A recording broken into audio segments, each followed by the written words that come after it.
Masya Allah, Bismillahirrahmanirrahim. InsyaAllah kita masuk awal sikit hari ni dan kita siap awal insyaAllah. Kita dah lebih dah, Masya Allah. Tuan-tuan hadirkan diri, Masya Allah, iman dan ihtisab, dan kita niat untuk mengamalkannya. Waalaikumsalam warahmatullahi wabarakatuh. Kita niat untuk mengamalkannya dan kita niat untuk sampaikan, amalkan dan sampaikan dengan insya-Allah. Tuan-tuan tekan butang share tu. Masya Allah, kawan-kawan dah mula masuk. Masya Allah, barakallah fi. Waalaikumsalam warahmatullahi wabarakatuh. Bismillahirrahmanirrahim. Assalamualaikum warahmatullahi wabarakatuh. Subhanaka la ilma lana illa ma 'allamtana innaka antal alimul hakim. Wala haula wala quwwata illa billahil aliyyil azim.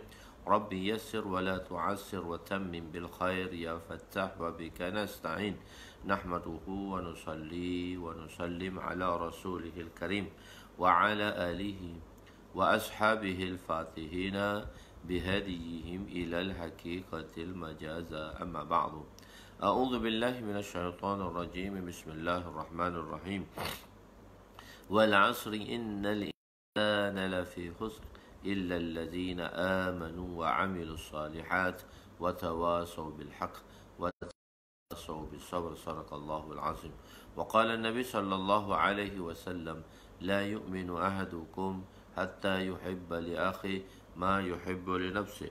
وقال النبي صلى الله عليه وسلم نضر الله امرأ سمع مقالتي فوعاها ثم أداها كما سمع رب مبلغ أو آمن سامع أو كما قال عليهم الصلاة والسلام.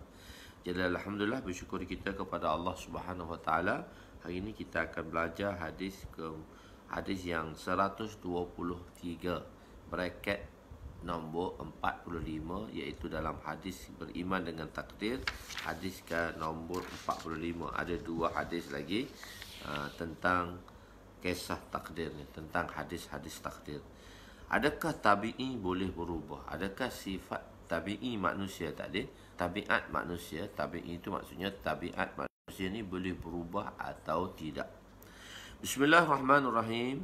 Wa an Abi Darda radhiyallahu anhu qala bainama nahnu inda Rasulillah sallallahu alaihi wasallam نتذكر ما يكون إذ قال رسول صلى الله عليه وسلم إذا سمعتم بجبل زال عن مكانه فصدقوه وإذا سمعتم برجل تغير عن خلقه فلا تصدقوه ولا تصدقوا به وإنه يسير إلى ما جبل عليه.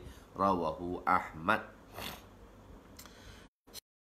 Radhiyallahu anhu meriwayatkan bahawa ketika kami bersama Rasulullah sallallahu alaihi wasallam bermuzakarah tentang perkara yang akan berlaku, tiba-tiba Rasulullah sallallahu alaihi wasallam bersabda, jika kamu mendengar bahawa sebuah bukit telah berpindah daripada tempat asalnya, maka benarkan. Jika kamu dengar bukit itu boleh berpindah, benarkan, maknanya boleh kamu tasdikkan. Dan jika kamu mendengar seorang lelaki itu berubah sikapnya, maka jangan kamu benarkannya, kerana ia akan kembali kepada tabiat asalnya. Kerana dia akan kembali kepada tabiat asalnya. Jadi di sini ialah kita boleh tak perubahan sikap, perubahan tabi'i manusia itu. Di sini kalau tengok secara zahir, Nabi menafikan perubahan, Nabi menafikan perubahan sikap dan tabi'i manusia itu. So, apa penjelasan yang dikupas oleh ulama di dalam perkara ini? Khair, bermuzakarah. Semasa kami bersama dengan Nabi bercakaplah, bermuzakarah ini berbincang, iaitu perkara yang akan berlaku, ditulis kesemuanya atau tidak. Adakah perkara yang akan menimpa kita nanti sudah tulis? Tidak, benda ni telah kita jelaskan dahulu. Kan, seperti yang telah dijelaskan sebelum ini, bahawa bagi insan itu ada 3 zaman yang telah berlaku, yang sedang berlaku dan yang akan berlaku. Tetapi bagi Allah semuanya hanya satu zaman, iaitu sedang berlaku. Pertanyaan di sini pada sudut insan. Yang akan berlaku ni bagi insan lah. Begitu. Bagi Allah semua perkara tu hadir, yang sedang dan hadir. Okey. Satu riwayat mengenai perubahan ini. Satu riwayat ialah di dalam Mirqat, di dalam kitab Mirqatul Mafatih, pernah berlaku satu bukit di Maghribi. Satu bukit di Maghribi, kata pengarang, terangkat daripada tempat asalnya. Di situ bukit itu berpindah pula. Jika kita lihat sekitaran, jadi terangkat. Maknanya Nabi kata kalau sesuatu benda tu berubah, boleh kamu benarkan. Dan jika jika tabi'i dan tabiat manusia berubah, jangan kamu benarkan. Di sini perbincangan kita pada pagi ini. Kan? Iaitu jika kita, tapi apa yang kita lihat dari sudut persekitarannya, ramai orang telah mengubah sikap mereka. Maknanya sikap mereka tu, sikap manusia tu telah berubah daripada pemarah begitu dan sebagainya. Maksudnya ada perubahan. Sedangkan secara zahir kita lihat pada hadis, maka Nabi kata jangan benarkan apabila tabiat seseorang itu telah berubah. Jadi kita tengok sekeliling, Masya Allah, ada perubahan banyak berlaku kepada manusia. Macam mana pula dengan perkara tersebut? Okey. Maka mereka yang bersama, ada mereka yang bersama usaha dakwah, telah meninggalkan sifat marah mereka, sifat kedekut mereka dulu. Masya Allah, nak sedekah, nak bagi sedekah pun tengok kiri kanan, selupkan duit, masukkan tangan dalam saku, keluar 50 tak jadi, masuk balik. Jadi maknanya sedekah pun liat. Tapi Masya Allah, setelah didatangi, Masya Allah, setelah perubahan berubah, itu saja boleh bagi berjuta-juta, boleh bagi berjuta-juta. Maksudnya sikap manusia tadi ada perubahan dia. Masya Allah, tak kedekut lagi dah, tak kedekut lagi dah. Dan sikap buruk dan sikap buruk kepada sifat yang baik, sikap yang buruk kepada sifat yang baik. Maksud hadis ini, apa yang dimaksudkan tidak boleh berubah tadi? Maksud hadis ini, sikap dan sifat tetap kekal, cuma cara penggunaannya berubah. Sifat seorang tadi macam tu juga, sebab anugerah Allah Ta'ala, sifat-sifat yang diberikan. Dan sikap dan sifat tadi, dia tetap kekal, cuma penggunaannya berubah. Penggunaannya berubah. Contohnya, dulu seorang pemarah, seorang yang pemarah dulunya kemarahannya ditujukan kepada isterinya. Mungkin gulai tak sedap, mungkin gulai tak masin, pemarah. Tapi setelah ada perubahan, ada pengislahan tadi, maka Masya Allah, dah boleh bersabar dah, tak marah dah pada perkara-perkara yang kecil. Tetapi sekarang marahnya ditujukan kepada orang. Cuma marah dia tadi, dia gunakan di tempat yang lain. Digunakan tempat yang lain. Kata Imam Syafi'i, kalau satu orang tu dia tak pernah marah, dia seperti kaldai, kena marah dah. Maksudnya marah dia tadi dah berubah tempat dah. Dulu dia marah pada perkara yang tak sepatutnya marah, tapi sekarang dia dah marah pada perkara-perkara yang sepatutnya dia boleh marah. Okey, Sayyidina Umar satu ketika dahulu sikapnya jalal. Jalal mana ni? Dia ganas, jalal, berani, tapi menentang Islam. Tapi setelah masuk Islam, sikap dia dah berubah dah. Sikap dia dah berubah, tabiat tadi. Jadi tabiat tu di situ, tapi sikap dia berubah dah.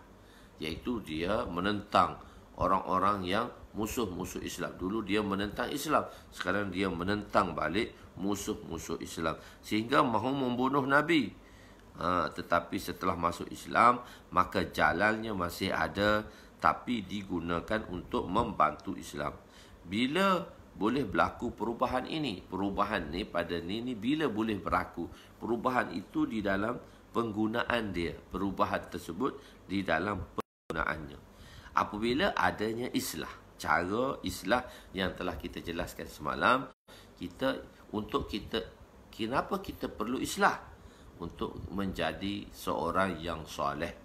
Kenapa kita islah? Untuk jadi muslah kah? Nak jadi musleh kah? Tidak. Kenapa kita islah? Supaya kita menjadi orang-orang yang soleh. Kita islah bukan nak jadi musleh, nak betulkan orang, tidak. Benda ni semalam kita telah bincang. Tetapi apabila adanya islah, cara penggunaan berubah, tetapi sifat itu masih kekal seperti asal. Perubahan penggunaan dia saja berubah. Atau dengan cara melakukan penentangan, atau cara yang kedua ialah kita melawan mujahadatun nafs. Kita lawan nafsu kita, dan melawan sifat buruk ini panggil mujahadatun nafs, sehingga nafsu ammarah, nafsu tetap ada. Nafsu ada, kita dah bahagikan dahulu nafsu kepada 3 perkara, iaitu nafsu ammarah, nafsu sifat dia engkar, lawamah, kadang wali, kadang kuali, dengan sifat lawamah tadi. Tetapi setelah kita berusaha, nafsu itu tetap ada, tapi setelah kita berusaha kepada nafsu kita, maka dia dah jadi mutmainnah. Lawan kekal nafsu, maka kekal nafsu itu tetapi sifatnya telah berubah. Apabila mujahadah diteruskan, nafsu akan berubah menjadi mutmainnah. Irji'i ila rabbika radiyatan mardiyah fadkhuli fi ibadi wadkhuli jannati. Dan perkara ini juga telah saya jelaskan. Okey, ada 2 perkara di sini. Dengan menentang bersungguh-sungguh, maka perubahan akan berlaku, iaitu pengislahan akan berlaku. Kedua, rohnya berubah. Situasi roh dia telah berubah. Berubah. Adat mazmumah telah berubah, ataupun berubah itu menuju kepada qada muallaq yang boleh diubah dengan doa dan sebagainya. Tetapi yang mubram tidak boleh diubah.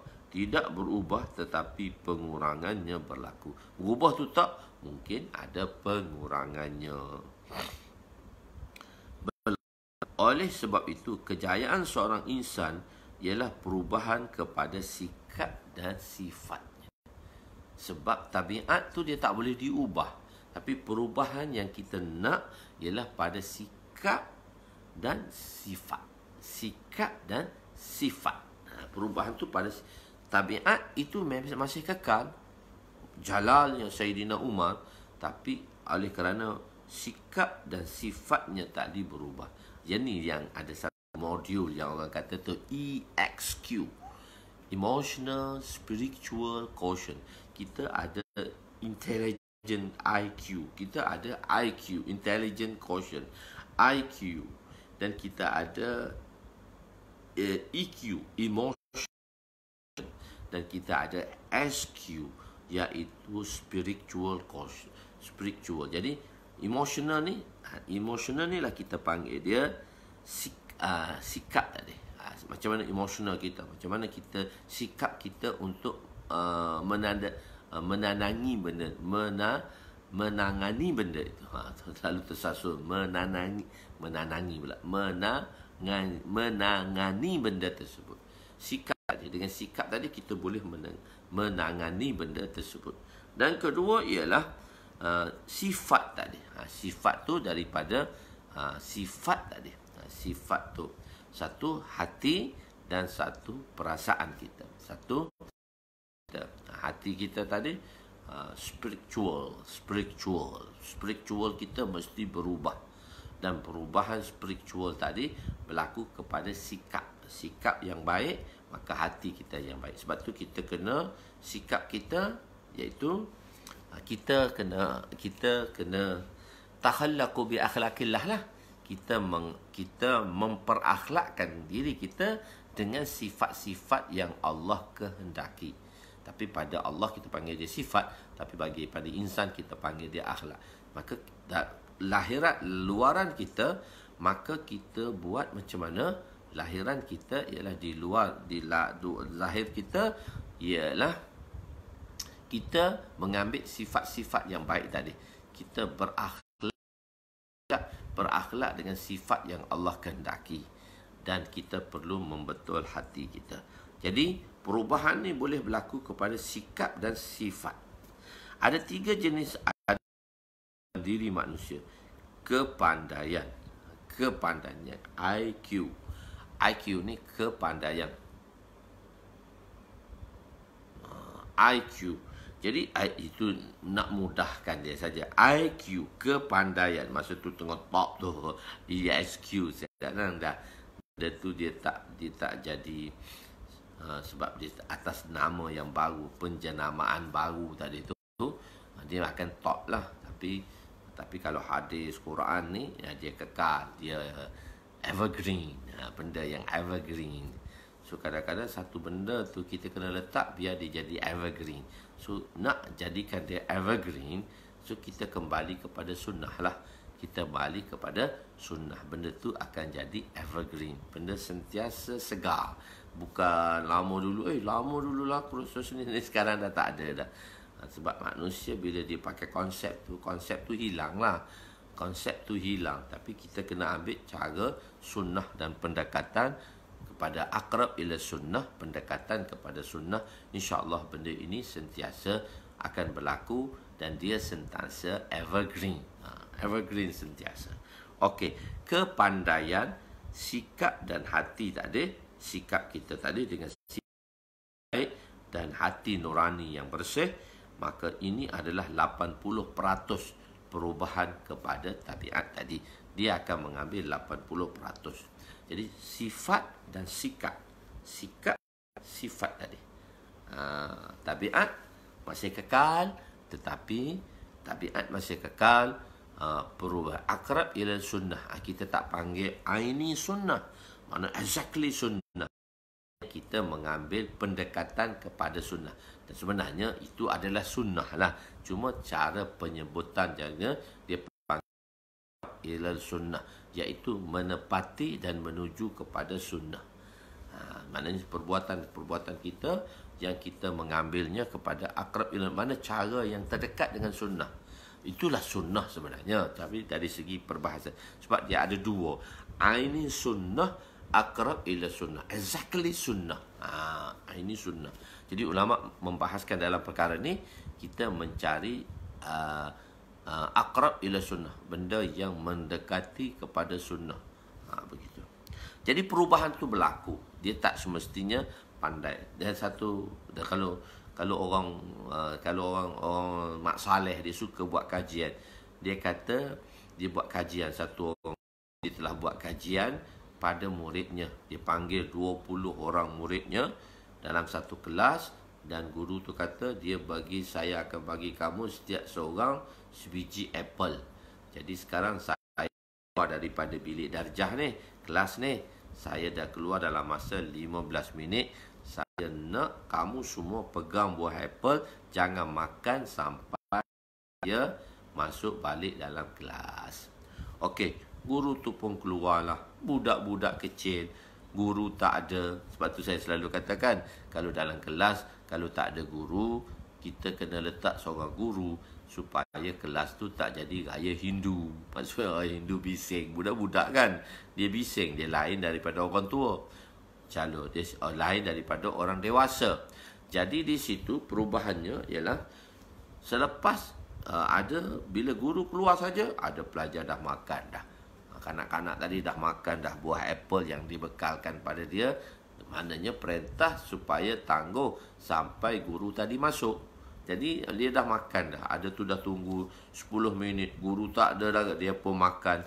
Ada tu yang dah tunggu 15 minit dah. Kenapa guru ni tak masuk? Dia janjikan 15 minit. Dia janji 15 minit. Maka dia pun makan selepas 15 minit. Minit ke-17, guru dia masuk. Hanya beberapa orang sahaja yang tidak makan buah. Dia dapat tahan keinginan dia. Dia dapat tahan sikap dia tadi. Sikap dia cuba nak tahan diri dia. Maka setelah 30 tahun dikumpulkan mereka ni balik. Orang yang berjaya di sini mengikut kejayaan dia tak ada. relatif lah. Orang yang berjaya ialah siapa? Orang yang berjaya tu siapa? Ialah orang yang mana tak makan buah tersebut.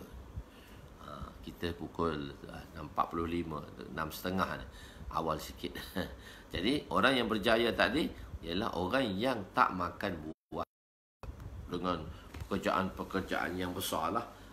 Pekerjaan-pekerjaan yang besar yang dia tak, dia sikap dia tadi. Jadi sekarang kita nak lihat perintah tu datang daripada siapa.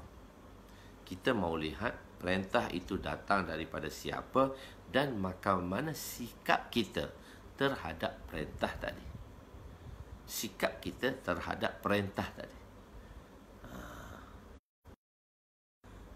Jadi muda dia, Masya Allah, dia advance dalam perkara. Jadi sikap kita terperubahan. Macam mana sikap kita terhadap perintah tadi. So, benda ni yang kita melalui. Dan selalu saya cerita tentang Ayas rahmatullah alaih. Ayas rahmatullah alaih kan, dengan Ayas ini menteri besar kepada Raja Mahmud. Dulu asalnya beliau adalah seorang hamba, tapi Masya Allah perubahan berlaku kerana kecerdikannya. Raja Mahmud telah menjadikan dia tentang memilih dalam satu banyak kisah-kisah. Ini kisah baru pula, iaitu Raja memberitahu kenapa dia sayang kepada Ayas. Dia sayang kepada Ayas. Maka Raja telah panggil pengawal dia bawa buah limau. Buah limau yang masam semua, dan panggil menteri-menterinya. Maka disuruh setiap menteri tadi makan dan mengecapi buah limau tersebut. Bila makan, muka dia termewek-mewek dah, masam lah, macam-macam keadaan, masam lah depan raja. Jadi semua dah jalan. Bukan Ilyas, Ustaz.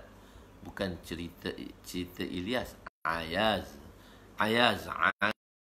alih Zai. Ayaz atau Iyaz. Bukan cerita Ilyas. Cerita Ayaz. Ain ya alif zai. Ayaz. Jadi cerita Ayaz ni ialah maka raja tadi bagi makan pada menteri-menteri lain, mereka akan, muka dia akan jadi masam. Sebab masamnya buah tu kan, kalau kita makan muka kita, memek muka kita berubah dah. Memek muka kita berubah dah. Jadi bila sampai giliran Ayas makan buah limau tersebut, dan raja tahu buah limau tu masam. Maka Ayas pun makan. Dia bukan Ayas, dia Zai kan. Zai. Ain ya alif Zai. Ain alif Zai. Ayaz. Gitu. Bukan Ayas. Bukan dengan sin. Ya, Ayaz. Jadi bila dia makan buah tadi, dia senyum tau. Dia buat nikmat tau. Nampak manis buah tu. Macam mana kita makan buah sedap kan. Masya Allah, kita kata Masya Allah sedap. Tadi memek muka masam. Ni Ayas makan. Bila sampai giliran Ayas makan ni dengan penuh nikmat. Raja Mahmud pun tengok. Raja Mahmud kata, betul ke buah tu masam? Buah tu manis. Sebab dia bagi tadi buah yang masam. Betul tak buah tu manis? Maka raja pun panggil dia. Dia Ain ya alif. Ain bukan Ain ya Zai. Ain ya alif Zai. Ayaz. Ain ya alif Zai. Ayaz. Okey. Jadi dia pun makan buah tadi. Raja dia makan depan raja buah tadi. Bila makan depan raja buah tadi dia nampakkan muka dia tu manis. Nikmat. Jadi raja hairanlah. Raja kata, betul tak? Aku silap sebiji ni manis kot. Yang lain tu masam. Sebiji tu manis kot, yang lain tu masam. Maka raja pun makan. Bila raja makan, Masya Allah, raja kata masamnya. Masamnya. Masamnya. Maka raja pun tanya, Ayas, kenapa aku lihat kamu makan buah tu? Lihat buah tu sedap dan manis, sedang hakikatnya buah tu masam. Maka Allahu Akbar, ajib. Ayas kata, tuanku, saya tidak lihat manisnya buah itu. Saya tidak lihat masamnya buah itu. Saya lihat siapa datangnya buah itu. Buah itu datang dari dengan tuanku yang telah hulurkan pada saya. Saya lihat dari mana datang ia. Bukan saya lihat manis ke ia atau masam ke ia. Raja kata, ajib engkau. Dia kata, begitulah saya lihat. Saya lihat dari mana datangnya perkara tersebut. Jadi, perintah-perintah Allah. Sahabat dia melihat itu perintah Allah. Sebab itu mereka merasai manis walaupun pahit bagaikan hampadu. Tapi mereka merasa manis. Kesusahan bagi mereka itu satu kemanisan dan kenikmatan datangnya daripada Allah. Jadi sikap kita tu yang kita kena buat. Jadi bukan hak senang kita buat, hak susah kita tinggalkan, tidak. Hak senang ke, hak susah ke? Kalau yang susah itu datang daripada Allah, maka sikap kita mesti kita berubah. Jadi kejayaan seseorang tadi bergantung ke macam mana dia nak menyikapi dan menyifatkan perkara-perkara itu yang supaya menjadi seorang yang baik. Perubahan itu boleh berlaku, Masya Allah. Jadi kepandaian tadi, dia tidak IQ tadi, dia menjayakan seseorang, dia tidak. Sebab tu kita dengar orang-orang pandai pun, Masya Allah, boleh terjerumus juga kepada perkara-perkara yang tidak disukai. Walaupun dah masyhur dah, ni pelajar terpandai, boleh masuk Oxford University dengan usia yang, tapi kehidupan selepas itu menjadi kehidupan yang lain. So kepandaian tidak menjamin kesejahteraan dan kejayaan, tetapi perubahan pada sikap dan sifat itulah penentu 80% kejayaan. Okey, inilah. Jadi sebab itu, jadi perubahan faktor yang membawa kepada perubahan, iaitu 80 daripada sikap dan hati kita. Islah ialah untuk mengubah sikap dan hati kita. Jadi kita islah tu sebab apa? Sebab kita nak ubah hati kita dan kita nak mengubah sikap kita. Pengislahan tadi. Hadis terakhir di dalam kitab, kitab Beriman dengan Takdir. Hadis yang ke-46, bracket 46, hadis 124. Segala yang berlaku adalah sesuatu ketetapan di dalam pengetahuannya. Ketetapan sahaja saya tak sebut dalam pengetahuannya, iaitu dalam takdir dan ilmunya. Wa an Ummi Salamah radhiyallahu anha qalat, ya Rasulullah, la yazalu yusibuka kulla 'amin waja'un min asy-syati al-masmumati allati akalta. Qala ma asabani syai'un minha illa wa huwa maqbun alayya wa adamu fi tibati tinatihi. Rawahu Ibnu Majah.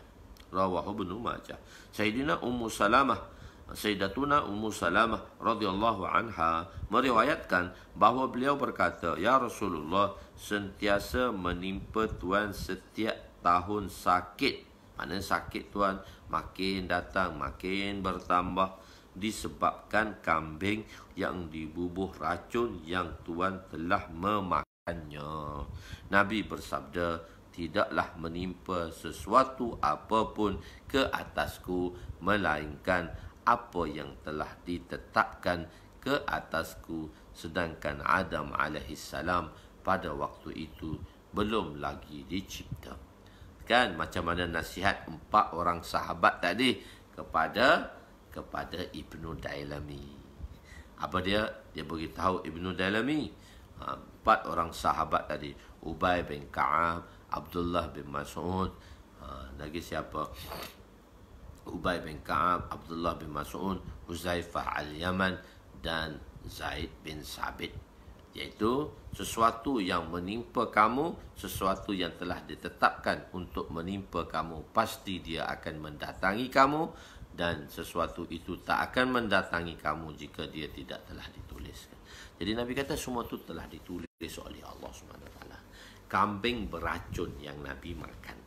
Kambing beracun ni apabila Nabi SAW sampai di Khaybar. Masa tu Nabi nak menakluk Khaybar, Nabi sampai di Khaybar. Seorang wanita Yahudi yang bernama Zainab dan suaminya bernama Salam telah menjemput Nabi menghadiri jamuan makan di waktu malam. Di sini banyak hukum-hukum kita dapat istimbatkan bahawa sembelihan di sini saya tak sabitkan hukum di situ, tapi ulama mengatakan sembelihan ahli kitab, ahlul kitab boleh kita makan. Sembelihan daripada orang musyrikin kita tak boleh, orang yang syirik tak boleh, tapi yang mana sebelum ni datangnya kitab kepada mereka daripada Allah Subhanahu wa taala.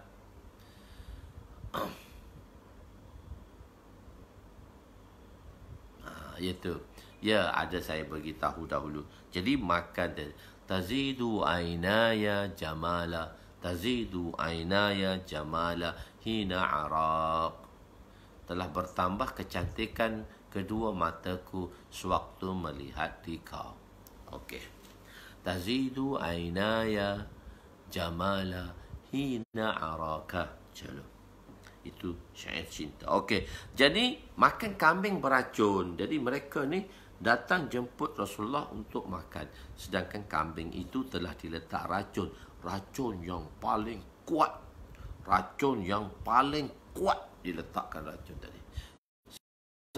Ada 2 orang sahabat telah syahid kena makan racun tersebut. Telah syahid kena makan racun tersebut. Di sini ada perbahasan sedikit. Okey, apa maksud dia? Ya, kita tengok dalam perkara ni, Nabi bagi pihak Nabi maafkan pada masa tu. Jadi 2 orang sahabat jadi kena kisaslah Yahudi tadi, dihukum dibunuh. Nabi maafkan, dan ada tempat ada riwayat kata Nabi maafkan perbuatan dia tadi, dan ada tempat ada riwayat mengatakan Nabi telah kenakan hukum kisas kepada Yahudi tadi. Bagi pihak Nabi maafkan, tapi dalam hukum Tuhan ke atas Nabi maafkan. Tapi oleh kerana benda ni berlaku ke atas Nabi maafkan, walaupun dia buat begitu. Tetapi oleh kerana perbuatan tadi menyebabkan kematian, maka kisas telah dikenakan. Dan akan dapat nanti baca 2 riwayat yang berbeza. Ada kata Nabi maafkan, kenapa pula Nabi kena kisaskan? Maafkan tu sebab atas diri Nabi. Berlaku benda ni ke atas diri Nabi, tapi Nabi menjalankan hukum sebab atas kematian orang lain. 2 orang sahabat, kematian orang lain. So Nabi hukumkan. Dan kita akan tengok di dalam bab qadha nanti, jilid ke-8. Jilid ke-8. Sekarang jilid ke-8 tak siap lagi. Dah siap, dah cuma typing. Dalam suruh pelajar yang menaik tu, terjemahan sudah menaik. Cuma di dalam syarahan masih lagi, sebab kita tunggu. Tak apa, yang pernah pergi sekolah terpaksa kena pergilah. Saya pun akan sudahkan 7.30. Tak apa, saya dah beritahu, tuan-tuan boleh lihat selepas itu. Tuan-tuan, Masya Allah, dengan kerja tuan-tuan lihatlah selepas ini, insya-Allah dia ada lagi rakaman ni. Tuan-tuan boleh simpan perkara rakaman ini, insya-Allah. Teruskan, Masya Allah. Okey, jadi ialah Nabi kenakan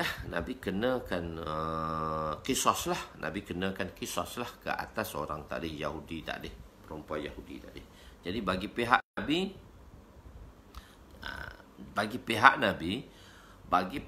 Nabi maafkan. Nabi maafkan. Sebab satu berlaku pada Mufti Zainul Abidin. Benda ni berlaku kepada anak Mufti Zainul Abidin di Faisalabad. Masyaikh dalam dakwah kita lah, Mufti Zainul Abidin. Jadi anak dia, ada satu orang masuk ke madrasah, dia telah bawa parang besar. Dia di parang besar tadi, dia nak tetak lah, nak pukul dan nak tetak anak Maulana. Jadi Maulana Yusuf rahmatullahi alaih pegang parang tadi dengan tangan dia, kenalah parang tajam kan, tangan dia cacat, luka lah, luka yang begitu dalam menyebabkan tangan dia tadi walaupun sembuh tapi masih lagi cacat. Jadi masa tu Faisalabad menunggu keputusan lah. Keputusan dia atas mufti, nak qisas atau tidak.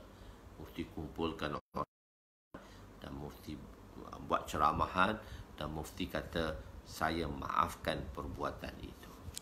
Bagi saya dan pihak anak saya maafkan perbuatan orang yang telah melakukannya. Jadi bagi orang yang kena tadi, dia boleh dimaafkan lah. Jadi dia dimaafkan. Nabi bagi pihak Nabi maaf. Tapi Nabi pihak kisos itu, maka Nabi jalankan tugasnya. Okey. Jadi Salam menghadiri jamuan makan di waktu malam. Daging kambing yang dihidam kepada Nabi ditaruh racun, dibubuh racun. 2 orang sahabat telah meninggal disebabkan racun itu. Nabi diwahyukan mengenai racun itu setelah sedikit racun itu masuk ke dalam badan Nabi. Nabi dah makan dah, baru wahyu datang menyatakan kambing tadi, tapi 2 orang sahabat tadi dah matilah. Jadi terkesanlah. Jadi maka masuklah racun tadi ke dalam badan Nabi. Masuklah racun tadi ke dalam badan Nabi. Jadi benda ni pada peringkat awal dia tak bagi kesan lah. Tapi lama kelamaan, maka dia memberi efek dan kesan dengan jangka masa yang panjang. Kesan itu terzahir. Ayat dia kompleks. Jadi kesan itu terzahir setelah seorang terjatuh dari pokok.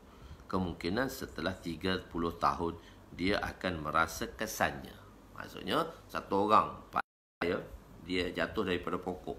Ni saya cerita tentang pakcik saya di sini. Dia jatuh pokok 30 tahun. Tapi barulah pinggang dia tu sakit, jadi bongkok. Dia jadi bongkok, pinggang dia sakit. Sebab kesan dia 30 tahun selepas itu. Selepas itu 30 tahun kesan dia. Saya masa budak-budak dulu main bola.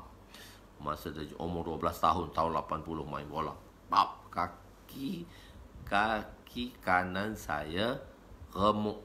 Dengan sebab belaga bola tu kan, bola di tengah, dia sama-sama tekan bola. Begitu. Bola tengah, kaki saya remuk. Pergi saya bomo tu, Masya Allah bagus, dia bomo patah. Pergi berubat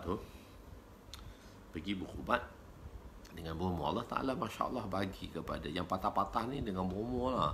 Doktor pun pakai bomo juga patah. Ada kat Kelantan tu, ada di Tanah Merah tu. Dia scan melalui ibu kaki je. Dia scan kat ibu kaki tu, dia kata kau patah 3 ni. Ada kawan tu, dia pergi, dia main bola. Lepas tu dia terjatuh masa main bola tu. So muka dia ni patah 3 tau. Pergi hospital scan tak nampak dia patah. Nampak patah 1 saja. So hospital scan tak nampak patah. Lepas tu dia pergi kat bomo tu kata 3 patah ni. Baru pergi scan balik hospital, baru nampak 3 patah. So bomo scan dengan tangan ni, scan dengan kaki je. Tak payah pakai scanner je. Tak payah pakai scan saja. Doktor scan pun tak nampak. So bomo scan kat kaki, dia kata patah 3 ni. Patah 3. So bomo patah, Masya Allah. Allah bagi. Kita bunyi bomo tu, bunyi dukun tu takut. Tak apa. Bukan takut. Dia Allah Ta'ala bagi pada mereka. Qiyadah tadi. Allah bagi ilmu ni pada mereka. Khair, tak apa.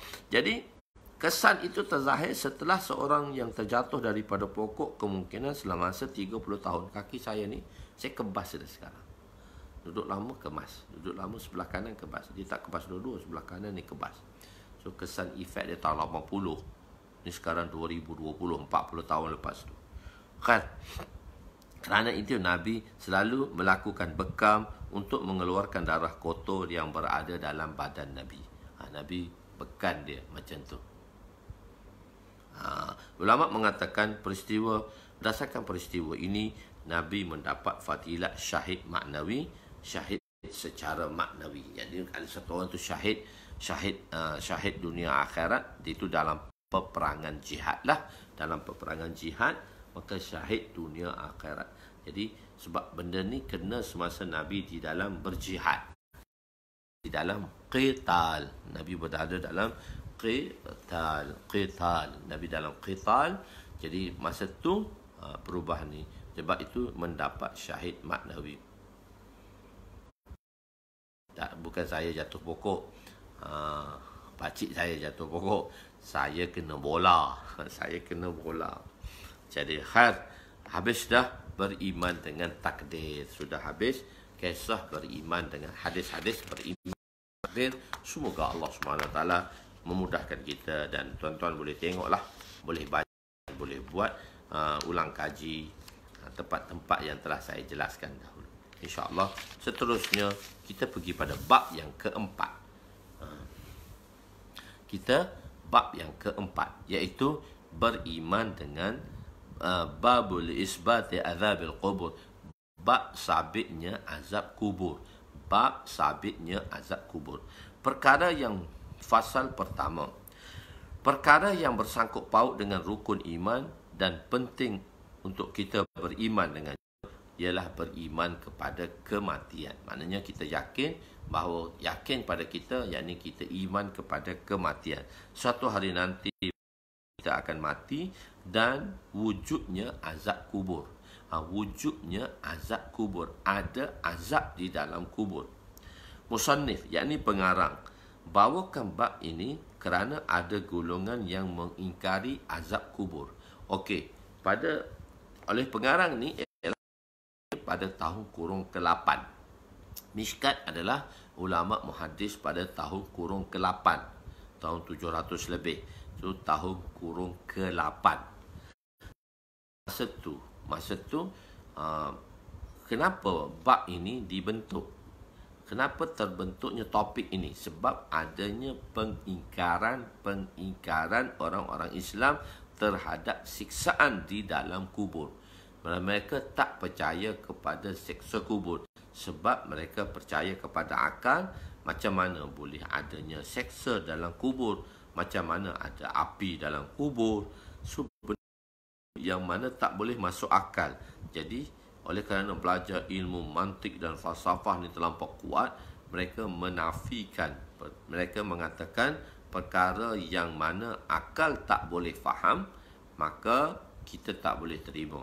Hadis yang mana disebut oleh Nabi yang tak boleh difahami oleh akal, maka tolak.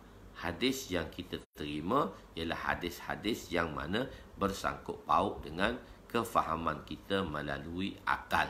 Benda akal kita faham, maka hadis itu kita faham. Agama kita tak boleh faham hanya semata-mata dengan akal.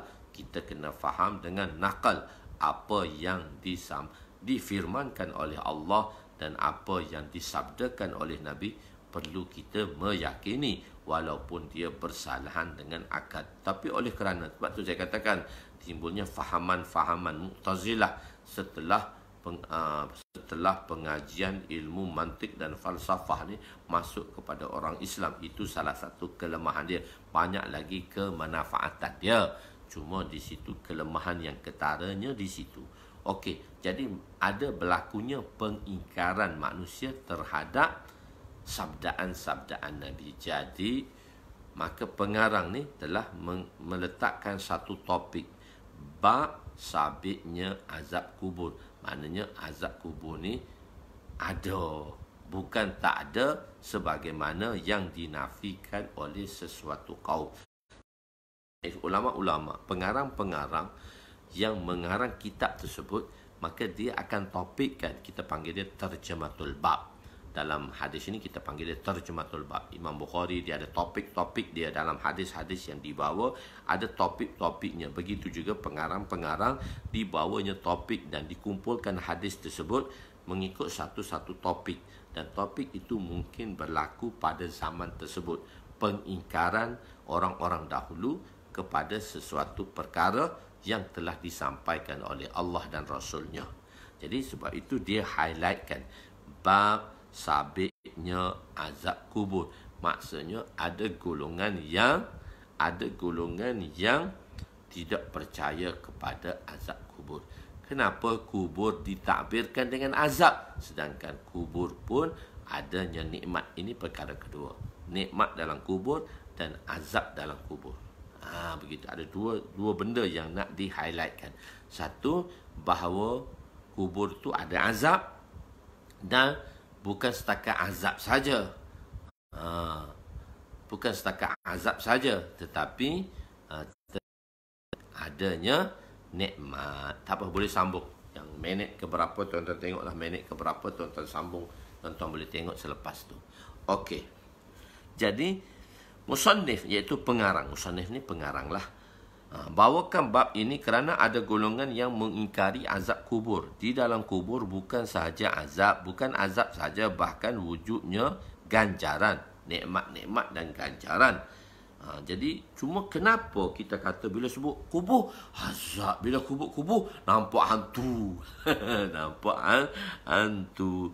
Di dalam kubur bukan azab saja, bahkan ganjaran juga wujud. Tetapi apabila ditakbirkan, disebut tentang kubur, maka ditakbirkan azab. Kubur, sebut kubur, semua berdiri bulu roma. Bila kita lalu, kita seorang-seorang tengah malam ni, kat kampung kita ni, kat madrasah ni, belakang madrasah pagar tu je kuburnya. Tapi tak apa, tiada kubur lama dan kubur baru. Ada banyak kubur-kubur lama kat madrasah kita kat Kelantan ni, madrasah Tahfiz Diniyat Lil Banat ni, madrasah Alimah di sini ni, belakang pagar tu je kubur lama. Tapi orang kata sejuk, budak-budak belajar agama kat sini, kami rasa sejuk. Kubur. Jadi takut juga bila kita lalu kat kubur tu. Bila kita lalu kat kubur, kita takut juga. Lalu seorang lagi takut. Tengah malam lagi takut. 2, 3, 4, 5 tahun lepas bulan puasa. Kan kita orang datang sembahyang kat surau. Saya balik tu, ada Pakcik Ilyas, nama ni Pakcik Ilyas. Ni Pakcik Ilyas ni Ilyasnya. Dia tidur di balasah kita. Dia orang Thailand, tapi dia buat kerja, buat tukang rumah, dia buat seorang je. Tapi dia akan tidur di surau kita. So selepas main tarawih, dia bawa basikal dia. Dan daripada kubur tu ada benda melompat. Berbungkus putih melompat. Pucuk, tu pocong melompat. Pam daripada kubur. Dia tengok hantu, dia pun lari. Lari, dia pun cerita kat kita orang, kat kubur tu ada pocong, dia kata. Jadi orang kampung takut apa kat kubur, sebab dia duduk tengok hari-hari dah kubur. Satu malam esok, usik pula. Pocong ni usik pula orang. Dia usik satu orang. Kawan tu kejar pocong tu. Dia kata, mana ada hantu bulan puasa. Dia pun kejar pocong. Pocong tu dikejar oleh manusia. Bukan pocong sebenarnya, budak-budak dia berupa hantu pocong. Dia kena kejar. Lepas tu kan kat kubur ni kan banyak nisan-nisan. Nisan-nisan dia pun lari. Aduh. Dia tersempat dengan batu, terpijak batu ke, terkena batu ke, nak lari ni sebab manusia tadi kejar tu pocong tu. Dia nak ketuk dah pocong tu. Pocong tu bertempik, jangan. Apa pocong tu anak tiri dia. Pocong tu anak tiri dia. Nasib baik dia kata kau tak kena ketuk kat aku. Nasib baik kau tak ketuk kat tu. Jadi sebab malam pertama tu dia dah buat terkena satu orang, dia berasa berjaya lah. So malam kedua dia usik lagi. Kat kubur kat kampung kita ni, dia usik lagi. Usik orang kampung. Orang kampung takut apanya. Dia duduk lalu hari-hari kat situ, tak tanah tengok hantu pun kat kubur. So tiba-tiba ada hantu kubur pula. Ada pocong pula. Dia kena kejar lah. Kena kejar. Pocong kena kejar kat manusia. Jadi ditakbirkan dengan azab Bila tengok kubur, telah melambangkan satu azab kubur. Semua dah gerung. Gerung tu, kegerunan itu kita panggil dia azab. Sebab itu, lihat kubur tadi, azab. Jadi mendengar perkataan kubur itu sudah menakutkan. Ketakutan itu juga suatu azab. Ketakutan itu juga suatu azab. Okey. Golongan Mu'tazilah mengingkari azab kubur. Golongan ini dia mengingkari azab kubur. Golongan ini hanya menerima hadis apabila ia tidak bertentangan dengan akal di dunia. Dia terima hadis yang mana tak bertentangan dengan akal. Kalau hadis itu bertentangan dengan akal, dan kadang-kadang agama ni dia tak boleh tengok akal. Dia kena tengok nakal, apa yang Nabi sabdakan dan apa yang Allah firmankan. Kita buat laukana fid din ra'yi, jika agama terima dengan akal, nescaya menyapu khuf bagi orang yang memakai khuf untuk mengambil wuduk, maka sapunya mesti pada tapak kaki, bukan di atas kaki.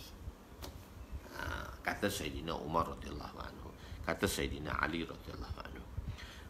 Contohnya apabila seorang itu disakiti, tetapi di dunia ini jasad. Cuma begini,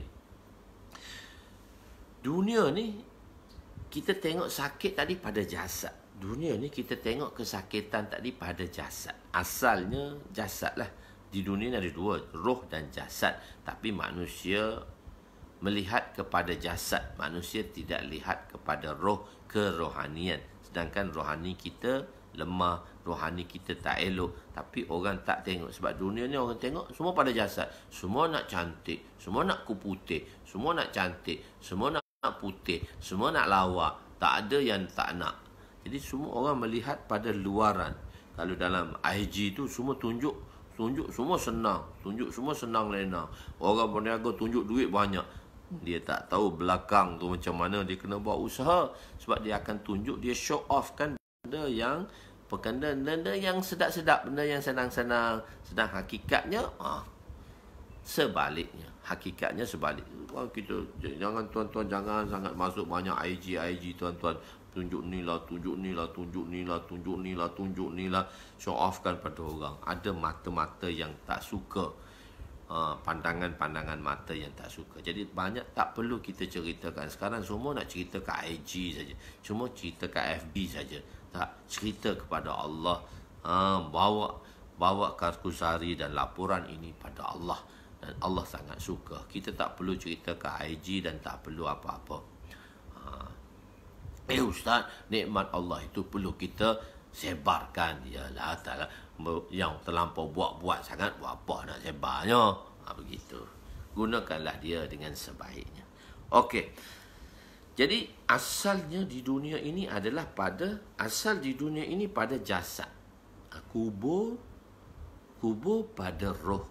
Di syurga dan neraka, nikmat atau azab pada roh dan jasad.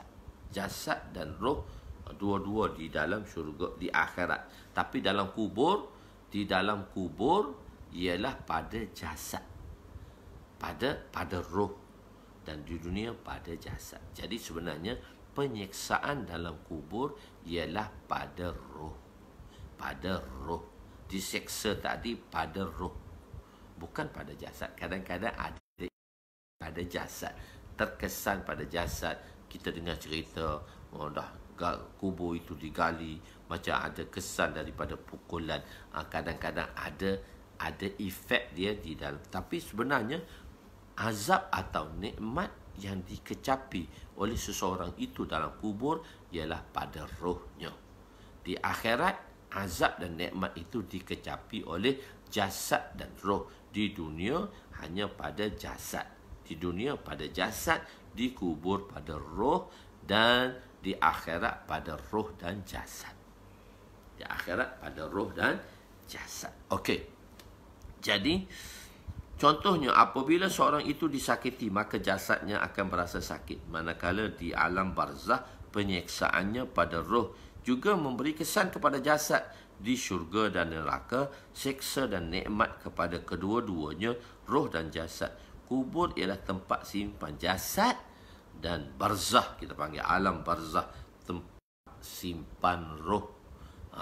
Tempat simpan roh.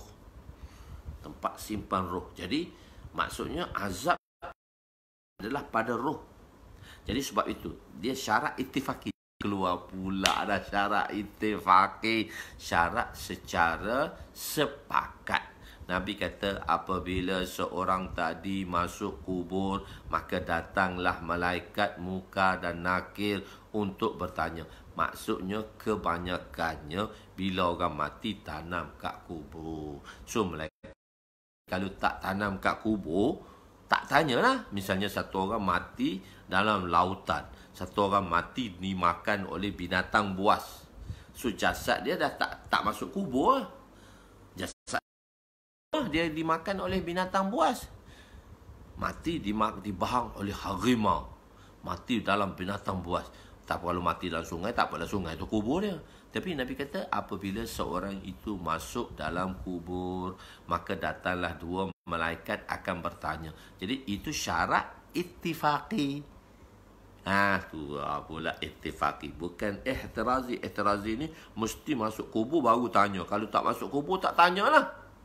Kalau tak masuk kubur tak tanyalah. Mesti masuk kubur dan tanya. Tadi tak masuk kubur tak tanyalah Ustaz. Tak. Jadi pada roh. Jadi pada jasad. Jadi itu tentang kubur lah. Bila masuk di kubur tadi. Jadi pada apa yang saya nak cerita di sini. Jadi kalau orang tu dia mati dimakan oleh atau mati terbakar. Wa'yazubillah mati terbakar. Jadi jasad dia tak dikuburkan lah. Jadi tak ada pertanyaan lah kepadanya. Tak. Tanya soalan-soalan kubur pada roh. Man rabbuk, ma taqulu fi hadzal rajul, ma dinuk. Itu pertanyaan-pertanyaan di dalam kubur. Syarat ittifaqi, syarat ijtimai. Maksudnya syarat ittifaq ni bukan kebetulan. Saya tak terjemah syarat ittifaqi itu syarat kebetulan, syarat sepakat. Banyakkan sepakatnya begitulah. Sepakat tu atas kebanyakan. Jadi kebanyakan, sebab tu kita kata sepakat ulama. Jadi kebanyakan ulama berpendapat begitu. Sepakat ulama. Ittifaq tu sepakat. Jadi secara sepakatnya biasanya mati tu tanam dalam kubur. Tapi kalau tak mati, tak tanam dalam kubur pun tetap ditanya oleh malaikat juga, iaitu pada roh. Sebab itu muamalah di kubur ialah pada roh.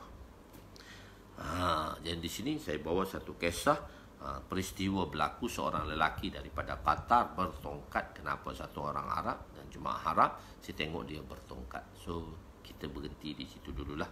Kita janji cuma 1 jam sahaja waktu pagi sekarang. So kita tengoklah insya-Allah 1 jam pada waktu pagi. Nanti kita sambung esok hari Jumaat pagi insya-Allah. Dan saya rasa Jumaat malam pun saya nak buat Jumaat pagi dan Jumaat malam. Jumaat malam ni ganti hak yang saya tertinggal insya-Allah. Jumaat pagi esok insya-Allah pagi kita jumpa pada Jumaat pagi. Dan insya-Allah saya sempat baliklah habis program, habis pergi urusan di pejabat tanah tu. Dalam pukul 12 saya akan bertolak lah ke Kuala Lumpur. So pagi esok kita berjumpa lagi insya-Allah pada 6.30 juga, 6.30 hingga 7.30. Tapi hari esok kan tak apa, kita berjumpa macam biasa je lah, iaitu pada 6.30 ni terlalu cepat lah. Nak sembahyang pun, nak wirid pun tak sempat. Kita lagi pergi sembahyang masjid jadi lewat pula. Jadi kita jumpa 6.45 sampai pukul 7.30 ke 6.45 ke sampai 7.45. Tapi yang lain tu setuju saya, kita 6.45 lah. Hari ni saya nak buat urusan cepat sikit. Dah mengajar lagi di madrasah. Cuma madrasah ni tak mula lagi. Mula pun datang peringkat-peringkat saja. Sebab tu saya kata bulan 6 ni kita habiskan dulu. Bulan 7 ni kita tengok keadaan dia. Saya masih mengajar di madrasah. Cuma kedatangan tu pihak madrasah tadi kan kita buat minta. Sekarang kita minta iaitu orang-orang yang tahun 8, budak-budak tahun final year datang dengan SOP lah, sebab madrasah kita boleh muat 400 orang. So dia boleh datang 100 orang atas SOP tu kita boleh mengajar tahun atas lah. Jadi kita ada, sebab kita nak mengajar, kita tak mengajar online pelajar-pelajar kita. Kita bagi kerja saja. Kita nak mirip akrab ila sunnah. Itu tak apa, itu keputusan madrasah, kita ikut je. Cara tuan-tuan ni saya mengajar tuan-tuan dengan mudah. Okeylah. Jadi insya-Allah kita berjumpa 6.45 pagi esok sampai 7.45. Jadi siapa-siapa yang nak bekerja apa semua tadi, tapi orang Kelantan free dah esok. Jadi orang yang bercuti hari Jumaat tu dia free, so kita boleh teruskanlah. Dan malam saya akan sambung untuk pengajian saya untuk ganti pada satu hari yang saya tertinggal tu. Khair, masya-Allah. Lepas tu hari Sabtu kita akan buat daurah, Sabtu dan Ahad lagi lah. Pada Sabtu dan Ahad kita buat daurah. Cuma Ahad pagi tu mungkin orang-orang yang cuti, orang yang bekerja hari Ahad pagi tu dia tak sempat lah. Maka dia lihat semula rakaman daurah tadilah, rakaman secara private. Daurah nombor 3 kita. Tapi untuk bulan 7 nanti bila kita adakan daurah, bulan 7 nanti bila kita ada daurah, saya berittifaq. Saya buat keputusan daripada pengesyoran kawan-kawan, kita akan buat Jumaat malam, Sabtu pagi, Sabtu malam dan Ahad malam. Ahad malam. Kita tak buat Sabtu tengah hari. Ada orang kata dia masih bekerja Sabtu tengah hari. So kita buat Ahad Jumaat malam. Ini untuk bulan 7, daurah bulan 7. Jumaat malam, Sabtu pagi, Sabtu malam, Ahad malam. Okey. Tapi kalau bila dah open pula, mungkin benda tu boleh berubah balik. Bila dah open, benda tu dah berubah balik. Mungkin Sabtu malam tak boleh buat. Kita ada malam Sabtu Zahari, malam markas, malam perhimpunan mingguan. Tapi tak apa, saran tak boleh lagi berhimpun minggu-minggu lagi secara beramai-ramai. Okey, kita jalan dulu bulan 8. InsyaAllah fasal daurah yang keempat itulah saya cerita daurah yang ketiga tetap kita berjalan sama. InsyaAllah kita akan berjumpa di daurah.